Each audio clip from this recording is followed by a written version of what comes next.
what's interesting to see is that fairly early, so maybe already 10 years ago, this was completely new, exciting, and a lot of insurance companies actually tried to implement UBI, and it failed because it was too early, probably. The technology wasn't ready. They tried, and this has stuck with them.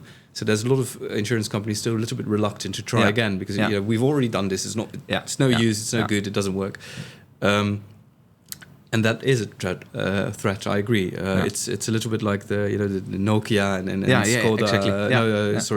Kodak stories, where if you don't start moving, it'll be too late at some point. Exactly. Yeah, then you're losing business, and that is also. Because in my opinion, why they have failed is most of the time it was too expensive, the tooling they used. And you need to earn money within 12 months. Definitely. And also you need to have a certain connection to the market you are providing to. Yeah. And that's the consumer. The products that were available at that time in the market were all GPS based. So you give all your information, all your location data, 24 hours a day, 7 days in a week, for an insurance.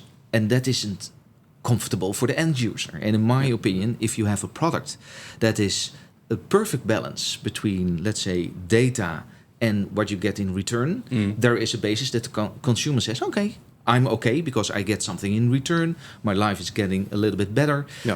So it's a very emotional aspect because if you think, I mean, with your phone, you're handing over so many data and information anyway. But if you then, especially in the German-speaking region, maybe in the Netherlands as well, the idea of consciously giving data away to an insurer or to another company, then all of a sudden is scary and you don't want to do it. So I agree. There's a big opportunity there, especially if you manage to do it without tracking all the data. You only need certain data points, and that data point for insurance can help you to really design products that are new and that have a benefit not for the customer alone, but also for you, because it would drive down your claims probably. And there's so many things you can do thanks to the data we now have access to. But to find the right angle in balance between the amount of data.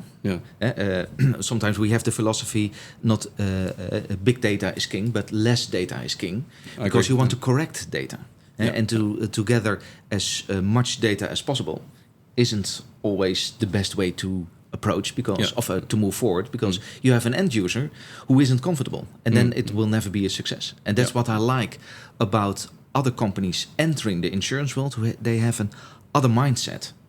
They know already the end user. They know how they think, behave, and they see the opportunity. I think that's very nice.